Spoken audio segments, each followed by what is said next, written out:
So, hi mga Jai! Welcome to my life! And, ayun, welcome sa ating bagong bahay. And, ayun, I'm so happy kasi may nagpadala ulit sa atin. So, ito is from Ate Angela. Kay Ate Angela to. So, I love you, Ate Angela.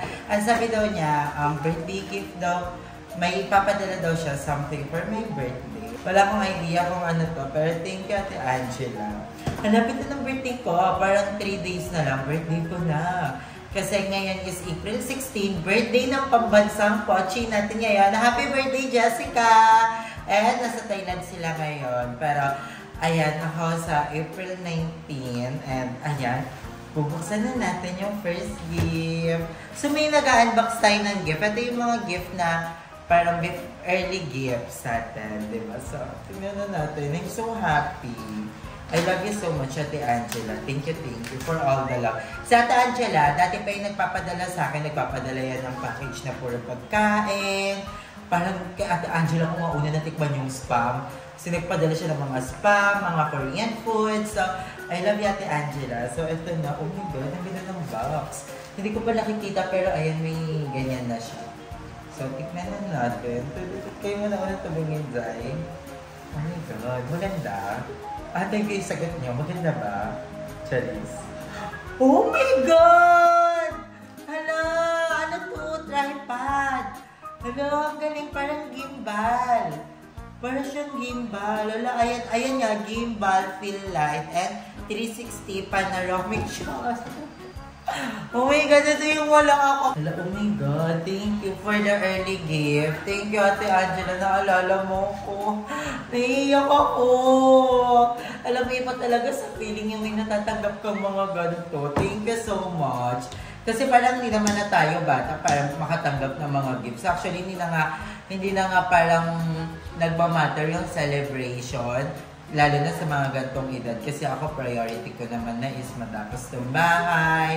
Diba? Alam mo yun, makapagbayad ng kuryente monthly, mabayaran yung mga bills. Diba? Yun naman na yung ano ko ngayon. So, mas importante yun kaysa sa celebration. Kasi pag nag-celebrate kayo, mga attend naman yun. Makakalimutan ka din naman after ilang chance. So, ayun, ito na. Ito na yung 360 rotating desktop tripod natin. Bubuksan ko na. Alam mo, ang sarap. Kasi gusto ko i-improve yung vlogging, yung quality ng pag-vlog ko. Gusto ko siyang baguhin. Kaya, bumibili ako ng ilaw. Ayan, kung pansinin niyo, may ilaw tayo. May mic tayo na hindi ko na-charge. Kaya hindi ko siya nagagamit ngayon. Kasi, kailangan ko mag-upload ngayon. Kung hahantayin ko pa siya, 2 hours pa siya, bago siya pwedeng bunutin. So, tapos may ganito na tayo. Oh my God! Ang ganda. Tingnan natin kung paano siya. Yun lang, hindi ako masyadong gumamit ng mga ganito. Pero, alam mo yun, fast learner. Kayang-kaya natin ba? And, ayun, sakto kasi, wala na po ulit. Ay, paano ba kasi ito? Ayun. And, naghahanap na rin kasi ako ng school, mga day, napapasukan ko. So, yun nga, multimedia arts na yung kukunin kong course. And, may nakita ako, ang mahal! Ang mahal ng tuition, parang nasa 30 to 80,000 per sem. So, yun. Sa LPU yun. Nakita ko. And may multimedia arts kasi doon.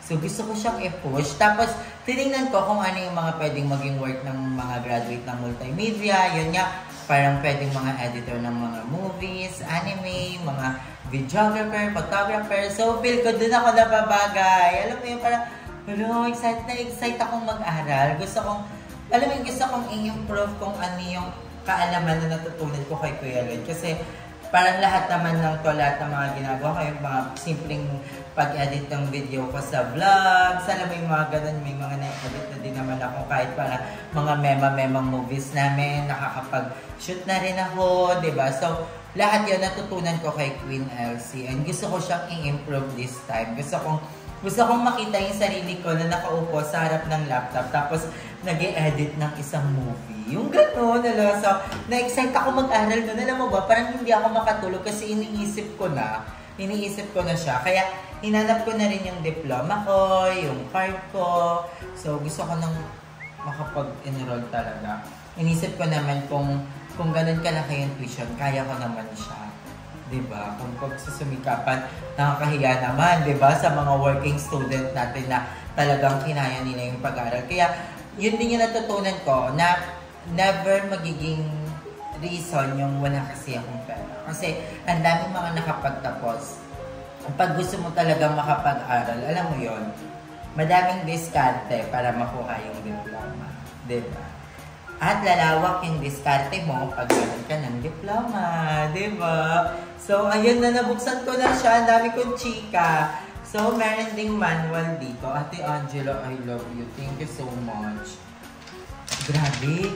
Yung manual nila, pang mayaman. Dito pala, malalaman mong pang mayaman na to. So, ayan, i-scan lang to. I-scan the code to download app. How to use the desktop mode. Okay. Okay. For drawing lang yun nandito. Ayan. For drawing lang siya. So, meron dito isang maliit na booklet. So, feel ko ito yung manual. So, tingnan natin yung kunyari binabasa natin yung mga ganito. Operation interface, take out and put in, how to replace the battery, open the tripod. Mamaya ka na. Ito na siya mga mami. Wala, ang bigat! Ang ganda! Oh my God! This is the second gift na natanggap ko for my birthday. Wala pa man yung birthday. Wala, ang ganda niya! Kinikilig ako. Sobrang kinikilig ako. Ayan yung eksena niya. Hala, may magagamit na ako kasi isa sa mga plan ko is magkaroon ako ng travel vlogs din soon. And alam mo yun, habang nag-aaral ako, diba, naka-tripod tayo. Kasi iba-vlog ko yung buong journey ko sa pag-aaral ko at the same time sa pagpapagawa ng bahay na I hope na diba, dapat nga sa birthday ko tapos na to. Pero alam mo yun, I perfectly trust God plans. Tama ba? Basta ayun, diba? Kung ano man yung nangyayari sa akin, alam ko namang naka-align ko kay universe. So, ayan. Hindi ko alam kung paano na ito gamitin. Pero, paano muna siya i-on?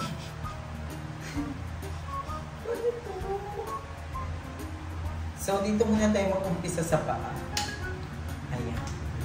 Ayan, ganyan siya. Ayun. Ala, pag magmumukbang tayo, di ba? Alam mo, hindi ko alam. Pero parang ito yung tripod na kahit saan ka pumunta, tapos nakaano lang siya, susundan ka niya. So, tingnan natin. Tracking mode. Ayan, may tracking mode siya. Scan code to download app. Ano po? Parang nahilo ko, Te Angela. Pero ayan, thank you so much. Parang mapapakinabangan ko yung box. Parang maganda siya lagay ng mga gamot-gamot. So, ayan, wait lang. Kaya ko to. Kaya ko to, wait lang. Ito, how to use the desktop mode. Nakalagay kasi dito, ikot-ikot. Ito. Ayan. Ito yung winding Kevin Bumblebee niya. Ah, ito yung on. Nauna siya. Nauna siya mga day. Ayan. Nagkakaroon na siya ng sariling buhay. Hindi mo na siya naiikot. Hindi mo na siya naiikot, guys. Ayun na siya. Kanina di ba naiikot-ikot natin? Yan, hindi na siya naiikot. Alam mo, itry natin. Wait, babalik ako.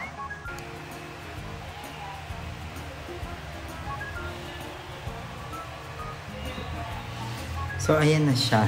Nagbabaliwan na lang kami ng gimbal. Hindi ko alam kung paano siya gamitin. Tapos parang pwede mo, ayan. Ah, diba? Kung vlogging na.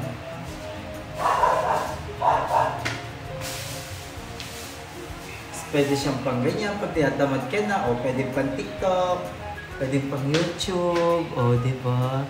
Tapos parang, at bumaksak na ang phone natin ng malala. So, ayun mga day, medyo natututunan ko na siya. So, ano siya. So, kahit nakatayo lang siya, pwede mo siyang i-rotate. Ayan ako. Diba? Kasi hindi makikita niyo na lang yung background. Yung nahulog yung phone. Ayan, di ba? Parang less hassle siya. Hindi mo na kailangan ng taga-utos na, may patayin naman yung ano, patapat naman din yung ano, di ba? So, pwede na siyang ganyan. Wala, galing. I love it. Tapos pag ginagawa, ano ba? Pabalik. Okay, pabalik siya. So, ito nasa taas. Yan yung pabalik. Opa. Yung kunyari pa pa, montage lang. Tapos stabilize na siya. Opa. Hello nga, thank you so much Ate Angela. I love it. Thank you po. Pwede din siyang mag-picture-picture. Wait, naka-play ba? Ayan, ito na yung outro natin mga Zay. And thank you so much for watching this vlog. And thank you so much kay Darla. Dahil binigyan niya tayo ng Kikiam. Thank you, Darla. You know, I love Kikiam talaga, Darla. No? Si Darla nakikiligo. Aasim na naman talaga ang ating CR. So, ayan, kasama din natin si Anjo! Ay, sila! Ay, iro ka yung salita. Kinakutay na sila. 5 days lang pala doon. Iyan, daliri yan ni Darla. Daliri ba ito ni Darla? Oo, sa pa. So, ayan, nakauwi na ang mga bayot. And sila Jessica, isa sa Thailand pa. And, ayan, ang dami na namang nag-aanas sa atin kung ba't hindi ako nakasama ng Thailand. So, ayan, hindi pa ako nakasama ng Thailand. Actually, dapat kasama talaga ako. Pasok ako sa Mythical 3. Pasok si Aye. Pasok ako sa top 3 ng mga kasama talaga. Kaso nga lang, nagkaroon ako ng problem sa passport. So, nung kukuha na ako ng passport, then dala ko na yung birth certificate ko. Sabi, hindi daw ako pwedeng, yung passport. Yung ID ko, tsaka birth certificate, yung PSA, sinabi na hindi daw ako makakakuha kasi hindi nagmamatch yung apelyido ko sa ID tsaka sa PSA. So, palalakarin niya ata. Oo. So, yung apelyido ko kasi sa PSA, Romalia, tapos ang gamit ko sa ID sa Ramalia. And yun, sabi daw ni Kuya na nag-aana sa akin ng passport, sabi niya, either papalitan ko yung birth certificate ko, parang February kasi yun ayos ako, February yon. So, sabi, pwedeng papalitan ko yung birth certificate ko ng Ramalia. Papalitan ko ng Ramalia. Or yung ID ko, paggawa ako ng Romalia. So, yun yung mga eksena na pwede kong gawin. Ang inisip ko kasi sa ID ko, what if kung in the future magkaroon ako ng problem sa mga accounts ko, sa mga social media. So, kailangan yung birth certificate talaga yun. So, dapat birth certificate yung mapapalitan ko ng Ramalia. Dahil nung pumunta na kami sa paggawaan ng PSA, ang sabi naman sa akin is 6 months pa. Pag napasa ko na lahat ng mga dapat ipasa. Pero madali lang naman kasi ang ipapasa lang naman is parang ni mama, yung marriage contract, tapos mga eksena na Ramalia talaga ako, na hindi talaga ako nakikisiksik lang sa kanila, na baka isipin na Ramalia talaga ako, tapos pinipilit kong maging Ramalia, ganon. So, yun, isa naman sa mga iniisip ko kasi, yung diploma ko, Romalia, kasi I'm going back to school. So, I decided, final na, saan ka mag-aaral? LP dito lang sa Gen Yes, kasi inisip ko, madalian lang yung biyahe. Medyo pricey yung tuition, pero alam kong kaya ko naman. At pa ba? Yes, kakayanin natin. Oh my God, ako din, mag-eskwela din ako. Sa Harvard. Ay, Harvard? Di ako na mag-bike ka lang, no? Bike! So excited ako, sobrang excited. Yun yung nilolook forward ko. Kasi feel ko, yung itong bahay na to, na-fulfill ko na siya. Hindi man siya totally tapos pa. Pero I think masaya naman na si Mama, masaya na si Papa for me. So, yung pangarap naman ni Papa na makapag-aral ako. Kasi dati, may times na yun nga, yung parang nag-away-away tayo, di ba? Super nabash ako, sobrang ang daming mga bati ko sa akin, tapos napabasa yung nila Papa. Tapos ang sabi sa akin ni Papa, pag hindi mo na kaya, hinto ka na. Sabi niya, okay naman, malakas pa ako, kaya ko pa magtrabaho, tapos pag-aaralin.